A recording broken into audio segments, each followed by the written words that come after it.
Salut, j'espère que tu vas bien, c'est Miri de défonce-ta-timidité.fr. Aujourd'hui, j'ai envie de te présenter une vidéo qui est toujours en lien avec la conversation, avec la timidité, comment engager, entretenir une conversation même quand on est timide.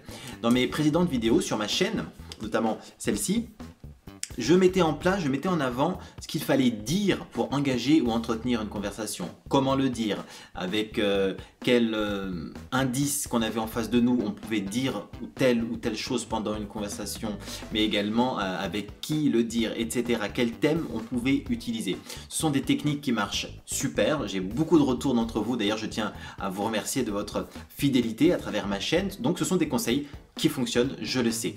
Donc après, il faut bien sûr un petit peu se motiver, aller un peu vers l'avant, mais ça fonctionne pour engager et entretenir une conversation et éviter les blancs gênants. Et donc, le fait de dire telle ou telle chose en fonction de ce qu'on a en face de nous, c'est une très bonne idée. Mais il y a une contrepartie, c'est qu'on est un peu dépendant de ce qui se passe en face de nous. Si par exemple la personne en face de nous est aussi timide que nous, par exemple, des fois la conversation va être un peu timide, ou si en face de nous la personne, on la déteste, ou elle est un peu chiante, par exemple, c'est toujours difficile d'entretenir une conversation, de lancer une conversation.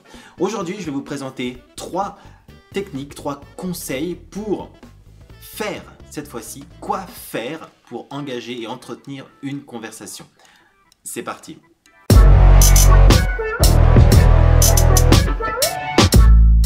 Avant de commencer, je t'invite à télécharger mon guide dès maintenant, gratuitement d'ailleurs, où je te partage 16 clés, où je développe, partage tous mes conseils que j'ai utilisés quand j'étais timide. Maintenant je suis comédien. 16 clés d'ailleurs que j'utilise encore maintenant pour engager et entretenir une conversation facilement et encore gratuitement. Le lien est juste dans la description, c'est gratuit. N'hésite pas, vraiment tu vas progresser grâce à ce guide. Donc conseil numéro 1 pour faire et non pas pour dire, c'est avoir une passion.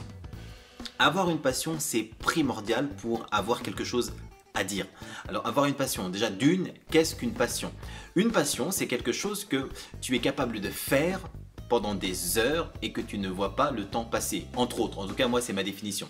Par exemple, moi, je peux passer des heures sur scène à jouer, à faire rire un public, des heures et des heures. Et par exemple, je commence le matin à 9 h, le soir, il est 19 h, je n'ai pas vu les 10 heures passer tellement je suis passionné par ça. Donc voilà, une passion pour moi, c'est ça. Donc, trouve une passion. C'est vraiment très important. Alors effectivement après, je dis trouve une passion, c'est jamais évident parfois de trouver une passion, on ne sait pas ce qu'on aime, donc essaie de tâter. Pour être franc avec toi, moi j'ai beaucoup tâté, essayé des activités pour savoir vraiment ce qui me correspondait, et un jour je suis tombé sur le théâtre, j'ai joué la comédie et je me suis rendu compte que mes cours du soir, parce que c'était le soir, passaient vraiment très vite et je dis mince déjà, et là je me suis dit waouh, je pense que le théâtre est fait pour moi. Donc pareil, si tu ne sais pas, si tu n'as pas idée d'une passion que tu as, que ce soit le chant, que ce soit la musique, que ce soit la chorale par exemple, que ce soit un sport, que ce soit de la poterie, de la mosaïque, peu importe, de la couture, trouve-toi cette passion qui fait que tu peux passer des heures à faire cette chose. Alors après, peut-être que certaines et certains d'entre vous, même j'en suis sûr, ont déjà leur passion, ils savent ce qu'ils veulent faire et c'est très bien. Et pourquoi avoir une passion, c'est important? Alors c'est important parce que cela permet d'entretenir ce qu'on va appeler un peu la bibliothèque de conversation, permettre d'avoir des sujets de conversation et de sentir la passion qu'on a en nous pour pouvoir partager notre conversation.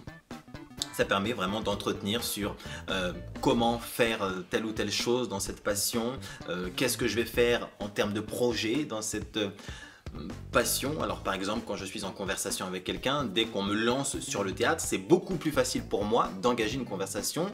En tout cas, c'est plus facile de parler avec quelqu'un. Je peux parler d'un théâtre à Paris, d'un théâtre, d'une pièce de théâtre que j'ai vue, une pièce de théâtre que j'ai écrite, une façon de jouer telle ou telle émotion. C'est un peu pareil. Si par exemple, toi, tu adores le tennis, tout de suite, ça va être beaucoup plus facile pour toi d'avoir une conversation si tu parles de tennis que si tu parles d'une conversation que tu n'as pas maîtrisée, que tu n'as pas voulu d'une personne en face de toi.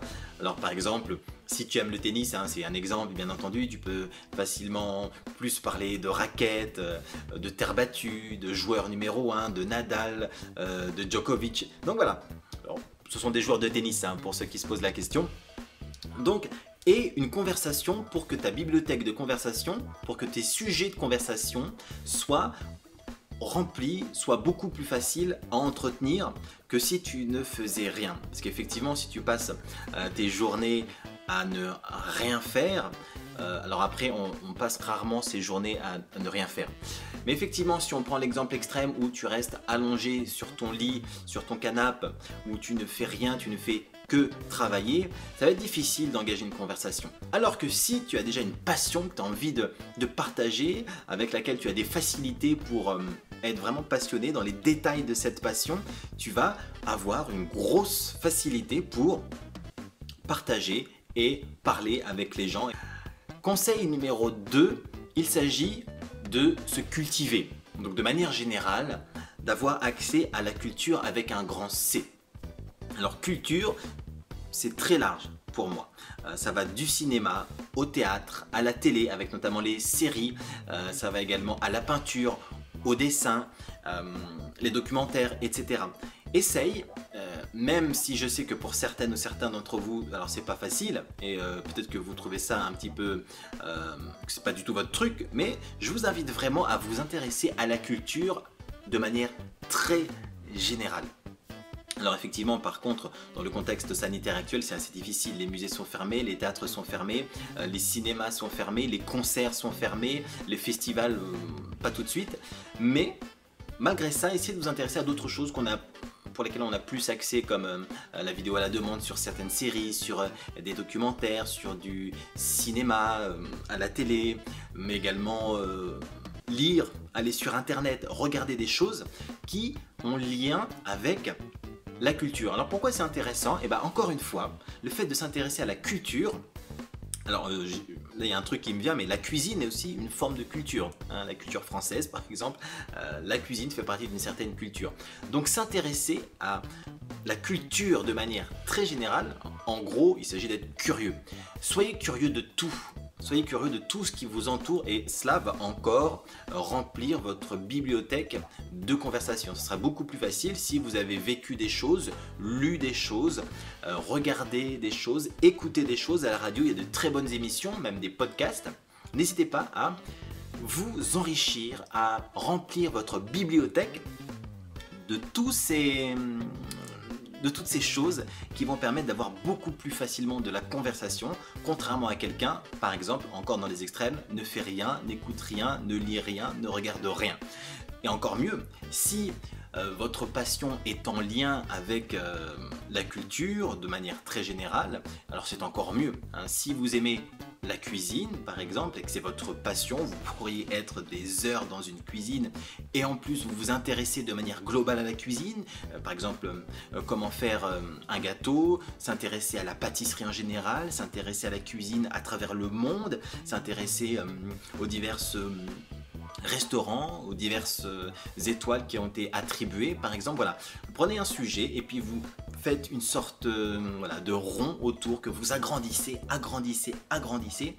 et là votre bibliothèque de conversation sera beaucoup plus développée que si vous restez vraiment dans un petit truc où vous vous intéressez à rien, où vous n'aimez rien.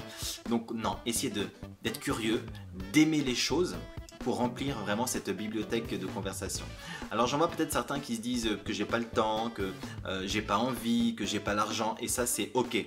Juste, je ne dis pas qu'il faut être au taquet partout, on n'est pas dans question pour un champion, mais juste intéressez-vous à 2-3 choses. Ayez peut-être une passion, et puis intéressez-vous peut-être plus au cinéma, peut-être plus aux séries, peut-être plus au musée, peut-être plus à la peinture, et vous verrez que en vous focalisant sur 2-3 thèmes, 2-3 choses, 2-3 curiosités, vous allez tout simplement développer votre conversation, tout simplement.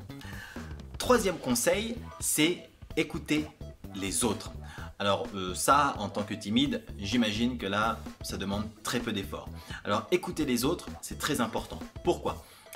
Parce que quand on écoute les autres, souvent, moi j'écoute souvent les autres et je m'intéresse beaucoup à ce qu'ils me disent. Parce que ce sont eux-mêmes des bibliothèques à conversation. Eux-mêmes ont des conversations, eux-mêmes ont des passions, eux-mêmes s'intéressent à des choses dont moi je ne connais strictement rien. Mais le fait de m'intéresser mais réellement à eux me permet de remplir moi-même ma bibliothèque. Alors par exemple, j'ai rencontré récemment quelqu'un qui s'intéressait à l'apiculture.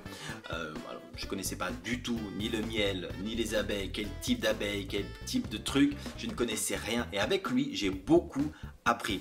Ce qui fait que dans plusieurs jours, plusieurs semaines, plusieurs mois, plusieurs années, peu importe, j'ai enregistré ces informations et je pourrais, lors d'une conversation avec un ou une inconnue qui s'intéressera au miel ou parce qu'on tombera sur du miel ou parce qu'il y a un reportage sur le miel, je pourrais ressortir les informations que j'ai glanées parce que j'ai écouté. Alors après, il s'agit aussi, puisque tu es là, puisque tu regardes mes vidéos, il ne s'agit pas uniquement que d'écouter, on est d'accord. Il faut savoir également parler, entretenir, engager, relancer et éviter les blancs gênants. Donc je t'invite toujours à regarder mes vidéos ici pour engager et entretenir une conversation. Donc oui, il faut écouter avec attention, mais il faut surtout s'intéresser aux personnes en face de toi. Il ne s'agit pas d'écouter bêtement en acquiesçant, en disant oui, oui, oui. Non. Il s'agit aussi de poser des questions, de s'intéresser. Quel type de miel, quel type de fleurs, si quelqu'un en face de toi parle d'archéologie, qu'est-ce que tu fais en ce moment, quel type de projet, qu'est-ce que tu peux me dire sur le passé, etc. Et là, vous allez remplir votre bibliothèque de conversation. Et l'avantage de ces 3 conseils, c'est d'une, avec le concept fort de bibliothèque de conversation, c'est que voilà, vous allez remplir au fur et à mesure comme des livres, comme des étagères, et vous allez pouvoir ressortir des livres à tel ou tel moment d'une conversation. Et l'avantage, c'est que aussi, c'est que vous n'êtes plus dépendant de la personne en face de vous. Si la personne est timide, si la personne n'a pas envie de parler, si la personne est de mauvais poil, si la personne, vous n'avez rien en commun avec elle, vous pouvez à tout moment vous-même sortir des choses que vous avez appris, des choses qui vous intéressent, des choses pour lesquelles vous avez développé votre curiosité. Donc ça sera beaucoup plus facile. Donc voici les 3 conseils pour progresser encore dans ta conversation lorsque tu es timide. Surtout n'oublie pas de télécharger ton guide, de regarder l'ensemble de mes vidéos et surtout de t'abonner. Je te dis à très bientôt pour de nouvelles vidéos. Bye.